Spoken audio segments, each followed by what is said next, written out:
தற்போது கிடைத்திருக்கும் முக்கிய செய்தி, சிபிசிஎல் நிர்வாகத்தை கண்டித்து பனங்குடியில் 11 நாட்களாக நடந்த உண்ணாவிரத போராட்டம் தற்போது வாபஸ் பெறப்பட்டுள்ளது. இதுகுறித்த கூடுதல் விவரங்களை நமது செய்தியாளர் வழங்க கேட்கலாம். வணக்கம் பாலமுத்துமணி, விவரங்களை பதிவு பண்ணலாம். மோனிஷா, நாகப்பட்டினம் மாவட்டம் நாகூர் அடுத்த பனங்குடியில் சிபிசிஎல் நில எடுப்பில் பாதிக்கப்பட்ட பனங்குடி, கோபராஜபுரம், நரிமணம் கிராம நில உரிமையாளர்கள், சாகுபடியாளர்கள், விவசாய கூலி தொழிலாளருக்கு மத்திய நில எடுப்பு சட்டத்தின்படி வழங்க வேண்டிய ஆரண்டார் அந்த மறுவாழ்வு மற்றும் மீள் குடியமர்வு இழப்பீட்டுத் தொகையை வழங்க வலியுறுத்தி கடந்த மே 1ஆம் தேதி முதல் கிட்டத்தட்ட 11 நாட்களாக தொடர்ச்சியாக உண்ணாவிரத போராட்டம் நடைபெற்று வந்த சூழல்ல அந்த போராட்டமானது தற்பொழுது வாபஸ் பெறப்பட்டுள்ளதை அண்மை செய்தியாக நாம் பார்த்து வருகிறோம்.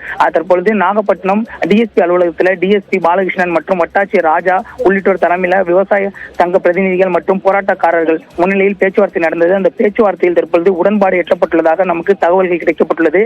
இந்த பேச்சுவார்த்தையில ஆரண்டார் தொகைக்கான கணக்கெடுப்பு பணியை ஆகஸ்ட் 30க்குள் முடிக்கப்படும் எனவும், அதே விவசாயிகளுக்கு இழப்பீடு பெற்றுத் தருவதற்கான நடவடிக்கை எடுக்கப்படும். மேலும் இதுவரை இந்த போராட்டத்தில் ஈடுபட்டவர்கள் மீது பதியப்பட்ட வழக்குகள் அனைத்தும் படிப்படியாக திரும்ப பெறப்படும் என உறுதி அளித்ததன் பேரில் தற்பொழுது இந்த போராட்டமானது வாபஸ் பெறப்பட்டுள்ளது. தற்பொழுது அதிகாரிகள் இங்கு விரைந்து வந்து தற்பொழுது இந்த போராட்டக்காரர்களிடம் இவர்கள் கலந்து செல்வதற்கான நடவடிக்கை மேற்கொள்ளப்பட உள்ளது. மோனிஷா, விவரங்களுக்கு நன்றி பாலமுத்துமணி.